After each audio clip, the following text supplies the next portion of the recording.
The first step is admitting that you have a problem.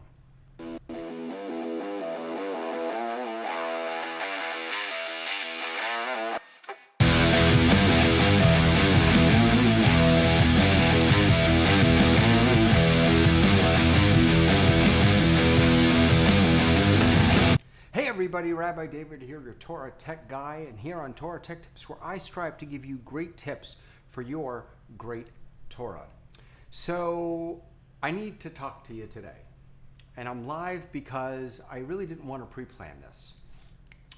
This summer, when we were all planning for the high holidays, a lot of synagogues were spending a lot of money on technology, on tools, on fancy schmancy streaming tools and cameras and mixers and interfaces and all this other stuff. And I argued hard against that. I argued that we really don't need to be spending thousands upon thousands upon thousands, tens of thousands of dollars to be able to create really compelling, engaging Torah that we can then share with our congregants, with our learners, with everyone. I kind of lost that battle a few times. But I was reminded of it this past week.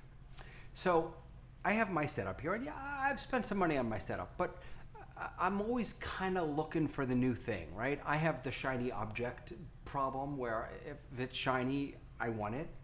And I had my one camera set up, and I had a second camera that I hadn't been using. I decided, I'd really like to use that camera, but boy, how am I going to bring that into the stream? How am I going to use that? What's the interface going to be? And I went out and I bought one of these. This is called an ATEM Mini Pro. Now, it's been a little bit in tech news lately because they just announced a brand new ATEM, which it's bigger and it has more inputs, but I got the very base model, the ATEM Mini. It's not the Pro even, it's not the ISO, it's just the ATEM Mini. And the ATEM Mini, you plug in your cameras in the tushy of it, and it's a switcher. It's you just press the buttons at the bottom and it switches your cameras. I got it, I waited for a long time. Like it was, FedEx was really slow because of the storms, and so every day I was checking FedEx, where is it? It finally came, I think, a week and 2 days after it was supposed to come. I got it, I set it up, I plugged everything in, I played with it, then I unplugged it, I put it back in the box, and I returned it. Because it's not about the technology, it's not about the tools, it's not about the toys, it's about the Torah.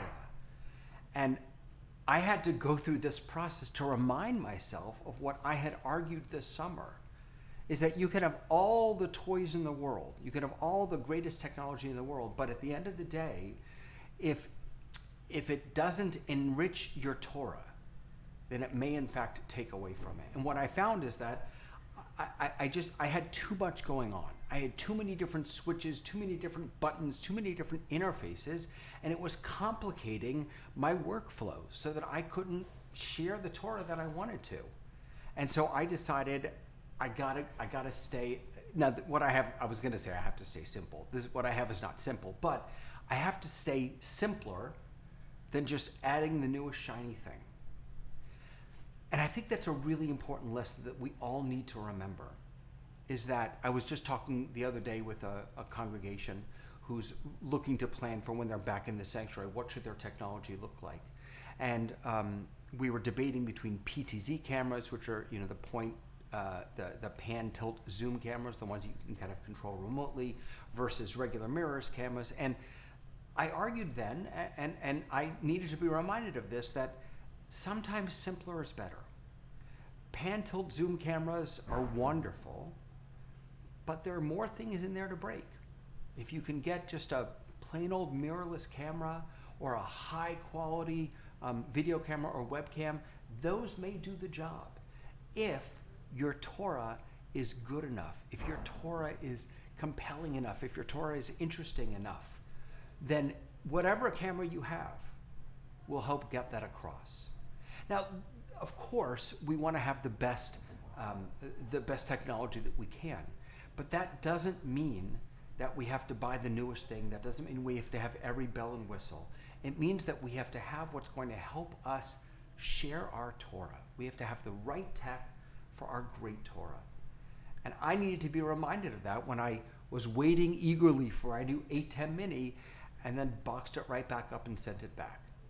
Is that even the fanciest toy in the world isn't necessarily going to make what I want to share better. Now, I do have some toys that I love, right? And you can find all of them over on my website. If you go to TorahTechGuy.com, you'll find all of the different tools and pieces of technology that I love, that I use all the time. You can find the websites and the apps that I use and all that stuff, and all that stuff is great. But I guess what I wanted to share with you very, very quickly today is don't get lost in the technology. If you're like me and you want the newest, shiniest thing, admit to yourself that you have that problem and don't be afraid to say, you know what, it's enough.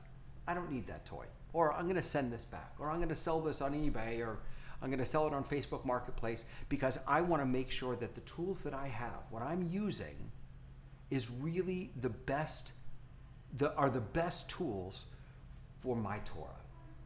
Because that's what it's all about. It's all about your Torah. It's not about the technology. The tech should just be a tool to help you get it out there. And that was a lesson that I had to learn again this week after almost a year of doing this work.